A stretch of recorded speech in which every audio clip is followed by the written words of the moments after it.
My son Chandler recently introduced me to pollinator plants because he became interested in bees specifically and what they do for our environment. So I'm here with Jessie today at Tonkadale to learn more about what a pollinator plant is. And I understand, Jessie, from a brief conversation we've already had, that it's not just bees that are pollinators. Correct. So talk to me about what a pollinator plant is, what it does for our environment, and who exactly are these pollinators? So pollinators are super important. They're important for the biodiversity of our natural habitats, plus they're responsible for the majority of our food sources.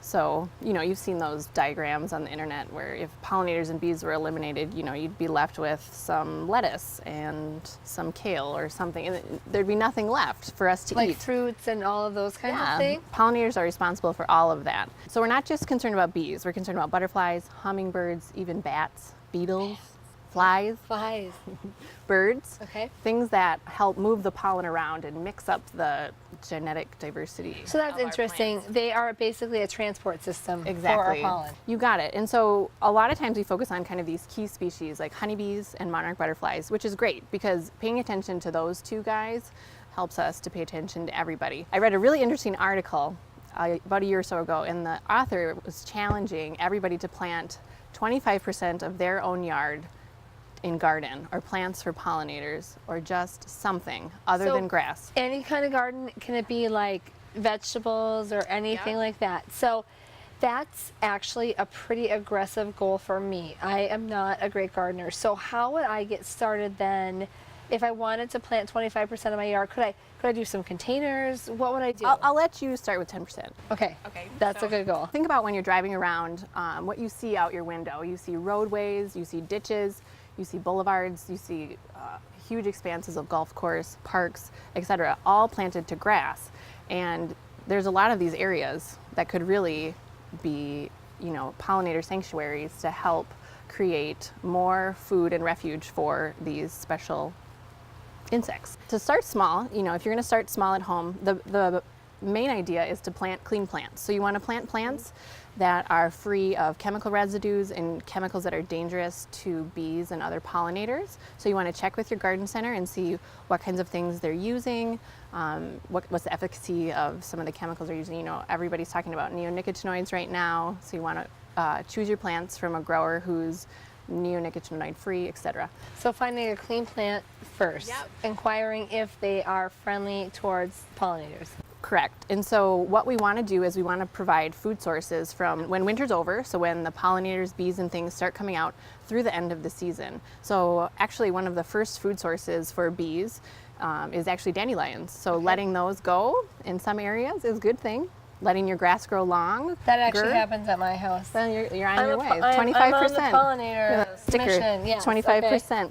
So letting your grass grow longer actually provides some refuge for some of these bees. And check again. Check again. Good. There are hundreds of native bees in our state alone. So imagine, just little things can help. So we want to look at bloom time.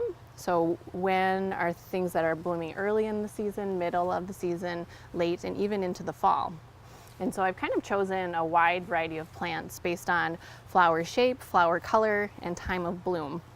Okay, and these can be either annual plants that you plant every year and die when the first frost comes, or they can be perennials, plants that come back every season. Okay. You can also incorporate in some herbs and veggies. Those are great for pollinators too. Oh, really? That's interesting. So I was thinking mostly when I think of pollen, I think of flowers, which I think a lot of people do. So herbs, veggies, that's all. Yeah, like your squash and cucumbers, those things gotta cross in order to make fruits. Especially swallowtail butterflies, they love parsley and fennel.